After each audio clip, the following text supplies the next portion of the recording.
Am I the idiot for calling the police after my mom abandoned my siblings at my door right after I moved out? When I became 20, I left my parents' house because it was intolerable. My name is Ethan, and I am currently 22 years old. They acted as though everything I owned belonged to them as well, frequently gave preference to my younger siblings, and utilized me as unpaid labor. When I moved out, my father, Mark, told me to remain away and not let the door hit me on my way out. I had been working at the same full-time job for almost 4 years, and I rented the tiniest and most economical apartment I could locate. Not even a month had passed when my parents, Mark and Emily, began phoning me to beg me to come back because someone else needed to look after my brothers. I said no, enjoying my newfound independence. Eventually, my father insisted that family should come before personal independence and made me move back and pay them rent. I responded that for once, I was living for me and that my life mattered too. We didn't talk for months after he said, "Let's see how long you last without us." I'm not sure what he was expecting, but I got along just fine without him. My family and I gradually began to patch things up once they came to terms with the fact that I wasn't going to return on my knees. They clearly found it difficult to accept that I now controlled the situation rather than them. Even though the two closest to me were in their late teens, they nevertheless pleaded with me from time to time to watch my youngest siblings. Since they had always thrown the babysitting load on me, my parents' refusal to take on the responsibility seemed hypocritical. They gaslighted me when I brought this up, and then they once more were silent for months.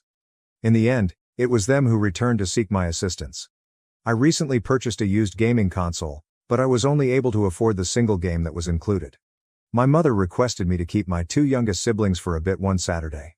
I was left alone with them in my tiny apartment all day after she essentially pushed them inside and walked off. I contacted my mom and insisted that she come grab the kids, which is why she didn't come back until after 10 o'clock. She didn't like that I interrupted her enjoyment. I warned her that I would no longer watch my siblings all day unless she paid me, and that if she left them outdoors the next time, I would call the police and wouldn't even open the door. I discovered my gaming console was gone the following morning. I thought one of my siblings had taken it, so I contacted my parents. My mom said it could wait as my youngest sibling was playing on it and she didn't have the heart to take it away, even though I stated I would come over right soon to retrieve it. I claimed that it had been stolen without my consent and that I would be picking it up. As fast as I could, I rode my bike to their house. My sibling was crying when I got there since they were missing the charger and the console's battery had died. When I asked for it back, my father took it and told I could have it back if I helped out more with my siblings. I wasn't bluffing when I informed him that I would call the cops if he wanted to play that game. He refused to back down until I began making phone calls. My mother shouted, "Hold on." I swiftly reclaimed the console from my father. She claimed it wasn't worth having the cops come on them, but he called her a traitor and insisted she give it back to him rather than to me. I assured them before I left that I would not think twice about calling the police if this occurred again. They could purchase their own gaming console if they truly wanted one for my siblings. My father, Mark, screamed that I couldn't treat him in such a disrespectful manner. I retorted that I'm an adult, but he's never bothered to treat me with any respect, and I'd had enough. He then yelled at me to turn around and face him as I left. At the moment, they are once again silent. I once received a text from my mom, Emily, pleading with me to continue watching my siblings. Since I wasn't doing it for free anymore, especially after they stole from me and attempted to prevent me from reclaiming my property, I told her that if she really wanted me to babysit, she could pay me, but I would only accept the money up front. I am not their property. They can either adjust or become disoriented since I am an adult with a place of my own and a life of my own. Since that text exchange more than a week ago, none of them have gotten in touch with me, which is okay. They are capable of handling their own mess. Update. It's unbelievable that I completely forgot about this account for almost a year, but I happened to stumble upon my original post when browsing Reddit videos online. I've returned to provide an update after realizing that I completely neglected to do so. Toward the end, there will be some light fighting and police intervention. I thought I'd bring it up even though I'm not sure if that counts as a trigger warning. I recently wrote about my parents' refusal to return my gaming console after one of my siblings stole it, as some of you may be aware. If my parents ever drop my younger siblings off at my door without asking again, a lot of commentators advise contacting the police or CPS. I waited and waited, but it had been around 3 months since my mother had last called, and I wouldn't watch my siblings for free. Then it came at last. When my parents unexpectedly called to ask me to watch the kids, they pretended if the previous console incident had never occurred. I informed them that it had to be a day when I was off from work and that I would not babysit unless they paid me. I no longer had Saturdays off due to a change in my schedule. Since they most frequently asked me to babysit on Saturdays, I really asked my boss for it. Additionally, it was more cost-effective for me to take on an additional shift. As usual, my dad became enraged and told me to man up and lend a hand. As he usually promised to do at my age, I pointed out that he should stop acting as though he controlled me and that, in a technical sense, I was manning up for myself and my own life. However, he dumped a lot of his duties on me and worked on Saturdays so he could forget about them. I was finished with their demands, as far as I was concerned. My mother grabbed the phone away from him after he began screaming into it. Since Sunday is my sole day off, I stated that I could only watch on Sundays and that I would only do so if I was paid $40 and my siblings' lunches, dinners, and snacks were prepared in advance. Since feeding them isn't my responsibility, I wasn't going to waste my money on it. I also made it plain that I would call the police to retrieve anything that was taken from me, such as my console the previous time it was stolen. To make it easy for the authorities to verify that it is mine, I kept the receipt from the time I purchased it and wrote down the serial numbers. My mother became enraged and began to curse like a sailor who had just lost a tooth. Before she discovered I wasn't answering and began insisting I say anything, I let her vent while essentially ignoring the phone. My demands were Sundays only, $40, and prepackaged food, or else they could forget about it, I said to her and my father. On the other end of the line, there was a moment of astonished quiet. My mother then blasted me once again, claiming that my younger siblings, who are 13 and 16 years old, had to take over for me because I was no longer there and they needed a vacation. "Oh, like how you guys gave me breaks?" I asked, laughing. As never before. My mother attempted to claim that because I was the eldest child, things were different. I explained to her that it wasn't different at all. I had lost out on a lot of my youth because they had parentified me. It is hypocritical of them to pretend as though I should take over again now that I am living on my own without them. The two teens living with them are capable of doing anything I used to do. My mother went into victim mode and said that my adolescent siblings were disobedient and unheard. Since I was too busy living my life, I informed her that their issues weren't mine and that they needed to find another daycare provider. My father returned to the phone and began to scream at me once more. He was simply blowing hot air and not actually saying anything, so I just laughed at him. My mother retrieved the phone and begged me again. I restated, $50, prepared food, Sundays only, and I would not think twice about calling the police if I received threats or had any of my belongings stolen. My parents began arguing loudly at one another about what to do, so I told them to figure it out and get back to me later. I hung up after that. For a time, radio silence returned. A few weeks later, I was getting ready for work on a Saturday morning when I heard a loud, quick knock at my door, the kind where you can tell they're using both hands. I've heard my mom knocking for years to let me know she was there, so I'm familiar with the sound. What sounded like someone rushing noisily along the hallway after the banging. Hearing my two youngest siblings arguing and tapping on the door themselves, I listened through the door. My mom had just run off, leaving them outside the door. I had a straightforward strategy for this because of all the warnings I received after my last post. I simply rolled down my window, got out, and left. I can easily climb out of the window by just ripping the screen out of my ground-level apartment. I contacted my neighbor, a kind elderly woman who enjoys having children, who lives a few doors down, and gave her the scoop. She has long been aware of my predicament with my narcissistic parents, and she phoned the police so I could inform them that two children were left in the hallway after their mother beat on a door and fled. Let's just say that my siblings were picked up by the cops. Later, I got a call from my parents, who were very upset. I asked them what they were so upset about, acting as though I had no idea. When I inquired if my mother had simply left my two youngest siblings at my door without anyone answering, she completely acknowledged that she had left them there for me to watch before running away. She explained that I was already out because I had to work on Saturdays. After a few moments of silence, my mother screamed, "How in the world was I meant to know that?"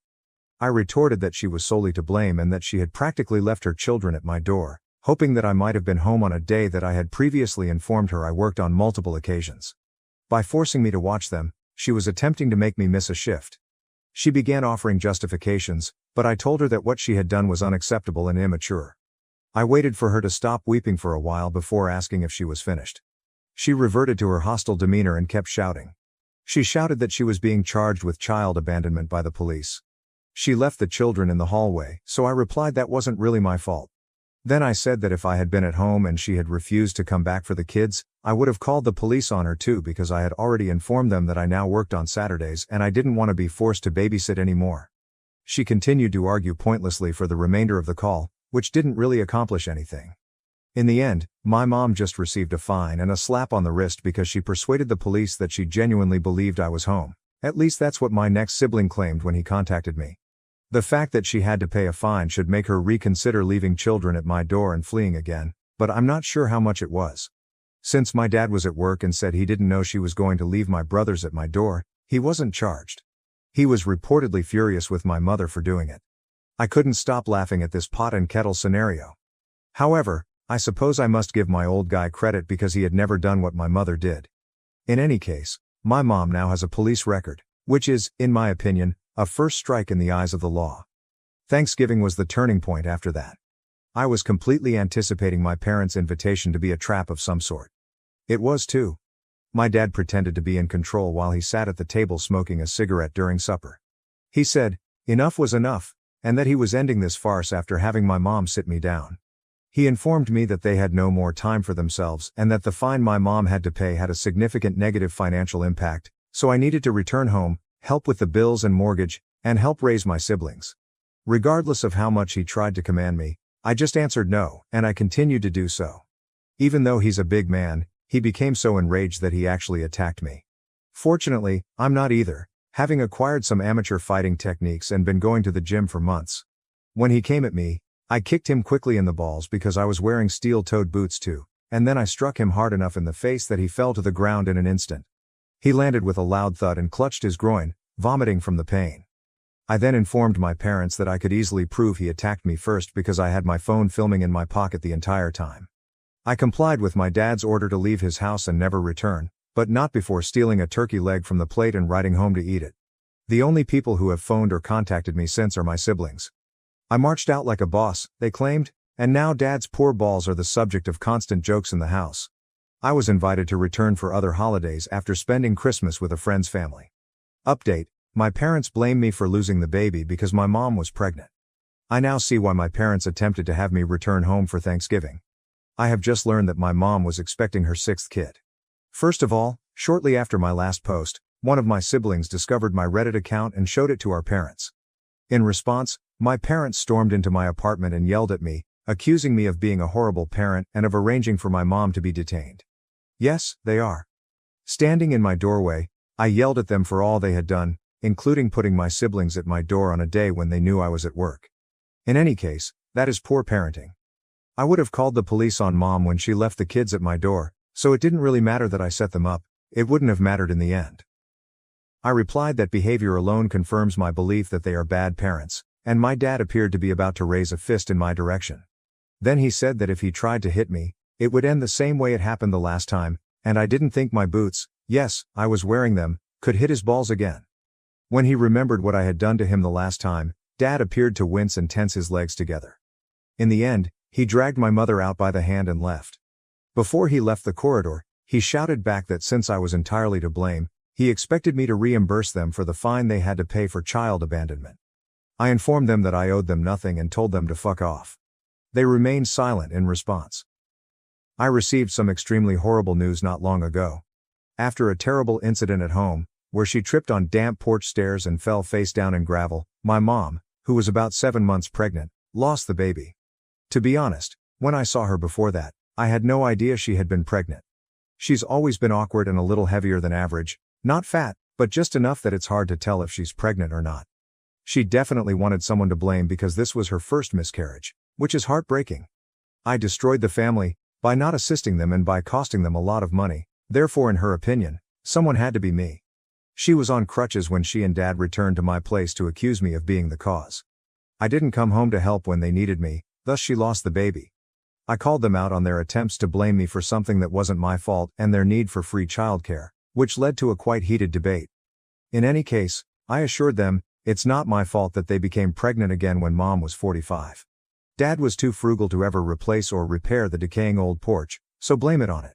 When I said that, my father put his hands on me once more and gave me a stinging right hook. I ultimately kicked his ass again after that. I've continued to train out at the gym, and I've gotten stronger since defeating him during Thanksgiving last year. There was no chance for him. My mother's yelling forced me to stop when I lost my temper and broke his nose and knocked out both of his front teeth. My father needed to be transferred to the hospital, so the police called and I was placed in handcuffs. Fortunately, My apartment complex's halls are equipped with CCTV, and I also had my phone camera recording behind me in my unit. When my parents knocked, I began to record. The video clearly demonstrated that I defended myself after my father hit me first. Since it was deemed self-defense, I'm basically safe, but now my parents want to sue me for my dad's medical fees and the fine they had to pay earlier. I defeated Dad, so he won't be able to go to work for a while. He has 2 lost teeth, a black eye, a broken nose, a neck brace, and who knows what else. He is also really upset that he had to shave off his beard. I suppose this makes him even more dead to me because I already thought he was pretty well dead before this. He no longer has the little authority he once believed he had as my father. Because of all the hard work I've put in over the past few months, I'm physically stronger than him and will soon be starting a new job that pays significantly more. I might be able to get a much better place to live after a few years of saving. When my oldest sibling became 19, they called to tell me that I was their hero for beating the living daylights out of Dad and that they were going to leave, just like me. However, my parents found out about my Reddit posts once my next sibling discovered them after hearing about them on YouTube. My mother apparently forced them to show her my post after overhearing them discussing it. They stated she broke items because she was angry.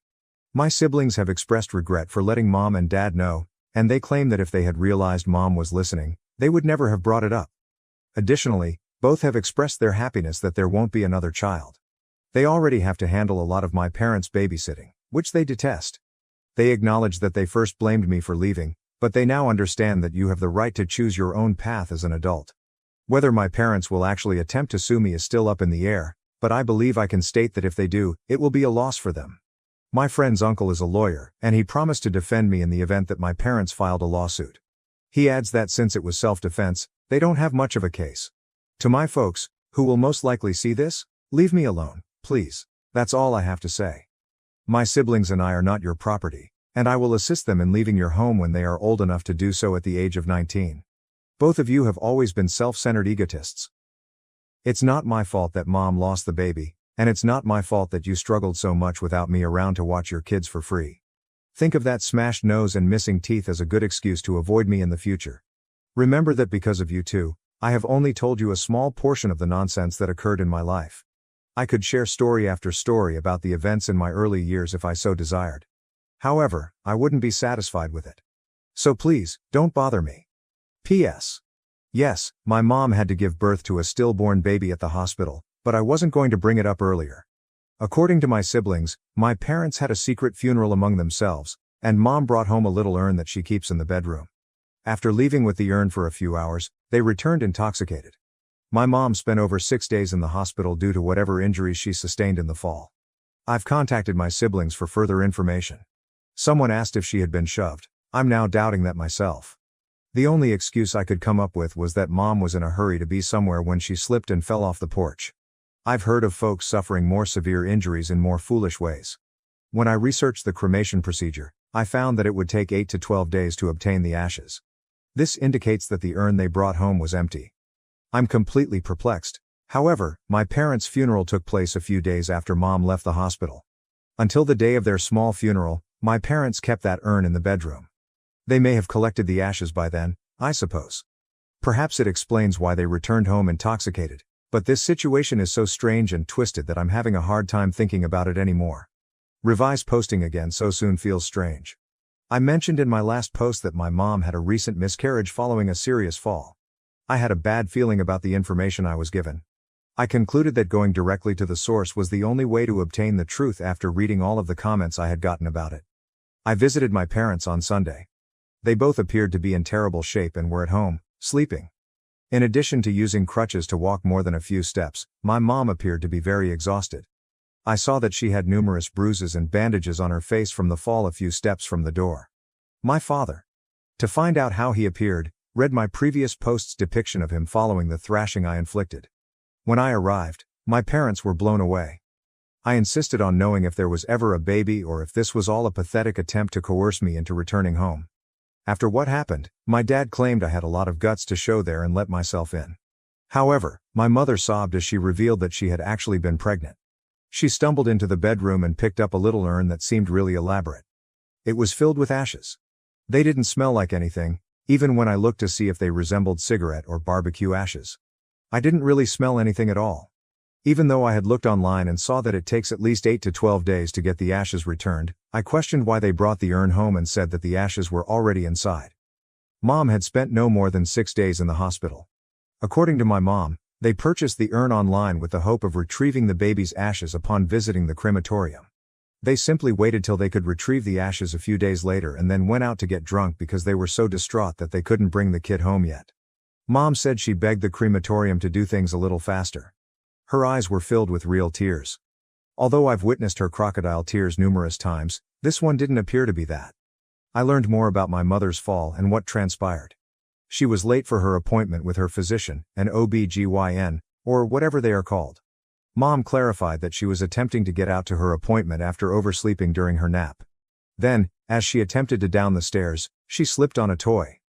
About 3 years ago, the porch's guardrails deteriorated and snapped off, and Dad never restored or repaired them. Mom had nothing to cling to then.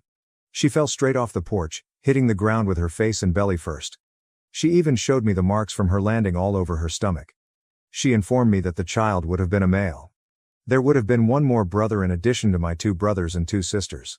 Then Mom told me that because of her age and past injuries, a doctor advised her not to try to conceive again since her body might not be able to take it. It wasn't any easier to hear in person, but I kind of assumed that was the case after some individuals messaged me about it. At last, I posed the crucial query: why did she hold me responsible? Mom began to add something along the lines of, the day they showed up at my apartment was just really, really bad. But Dad interrupted her. It's all my fault, he screamed. I would have been there to help if I had followed his advice and returned home for Thanksgiving, and now I'm responsible for the death of a baby. I screamed back at him, telling him that he was to blame since Mom might not have fallen if he had actually bothered to fix the fucking porch. Furthermore, not that it would have made a difference, he didn't even bother to inform me that Mom was expecting back at Thanksgiving. Instead of taking sides, my mother simply left the room in tears as we kept ranting at one another. My dad was so red that he looked like a lit match. He shouted for me to leave his house and waved his ancient hunting knife at me. He told me I was no longer his son as I was leaving. He was always a bad father, so I informed him that I hadn't seen him as a father in years. I told him before I left that I would be requesting a restraining order and that he would have to deal with the authorities the next time he attempted to harm my siblings in the same way that he had done me. He will lose more than a few teeth, and if he attempts the same nonsense with my siblings as he did with me, I won't think twice about calling the police or CPS.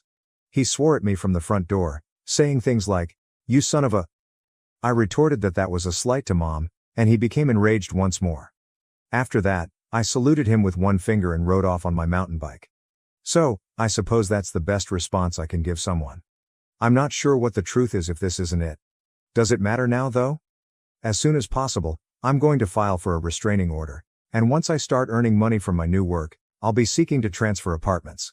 After this, I'm not sure whether I'll feel like updating again. Unless my parents do something horrible to my siblings, I think I might be done here since I'm just going to be depressed thinking about all of this. I hope I've made my message clear to them. Even though I've already given Dad 2 beatings, he still held that knife with a hint of fear. He thought he was staring at a monster. Perhaps he views me as a monster, but if that means he never harms my siblings, then that's okay. Sir, he will be the monster.